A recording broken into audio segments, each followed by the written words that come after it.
Olá a todos, aqui é o Flávio Crozara para mais um Minuto Econômico. Hoje é dia 24 de junho de 2024 e nós vamos falar um pouco sobre o que movimentou o mercado na semana passada e qual a nossa expectativa para essa semana. No Brasil, o Copom optou pela manutenção da taxa básica em 10,5%, conforme já havíamos previsto na semana passada. A situação que acabou acalmando um pouco mais o mercado e ajudou o Ibovespa foi a decisão ser por unanimidade, evitando o racha que aconteceu na última reunião e que gerou um certo medo de descontrole na troca da diretoria do Banco Central que acontece agora no final desse ano. Apesar de ainda ser o mais cotado para assumir o Banco Central em 2025, o voto de Galípolo pode ter desapontado um pouco o presidente Lula e vai ser necessário muita negociação para poder voltar a ter uma situação mais tranquila entre eles. No relatório da decisão do Copom, uma mensagem que ficou bem clara é que não devemos ter novos cortes de juros em 2024, tendo inclusive uma remota possibilidade de uma alta de taxa para esse ano, caso a inflação não venha a ceder. A expectativa do Banco Central para a inflação desse ano subiu de 3,8% para 4% e para 2025 o Banco Central trabalha com 3,4%, mesmo sabendo que a meta da inflação é de 3% ao ano, tanto para 2025 quanto para 2026.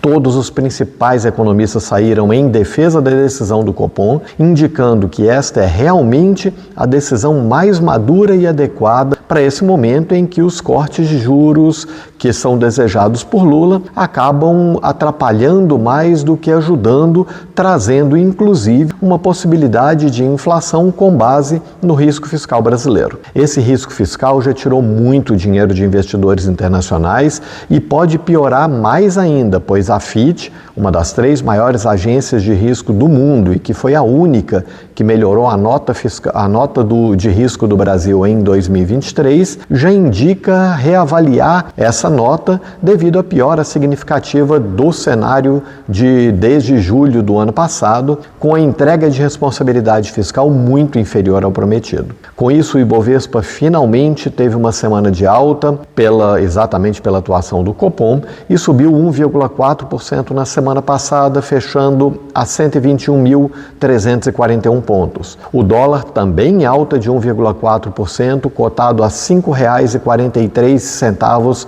no final da semana passada, patamar que preocupa e coloca o real brasileiro como a pior moeda de desempenho do mundo, ficando inclusive bem pior do que o próprio peso argentino. No mercado internacional, o Banco Popular da China manteve a taxa básica por lá em 3,45% ao ano e pode ajudar a equilibrar um pouco o desenvolvimento da região e o consumo das famílias. Mas a preocupação com a inflação na região continua tirando o sono de muita gente, principalmente pela relevância que a China tem no mercado mundial, tanto pela produção quanto pelo consumo. O Banco Central inglês também optou pela manutenção da taxa básica em 5,25% ao ano, surpreendendo o mercado que esperava um corte de taxa para poder acompanhar o Banco Central Europeu. O PMI no Japão indica que o mercado local pode sofrer contração daqui para frente, sendo o setor de serviços o que teve o pior desempenho nessa última divulgação,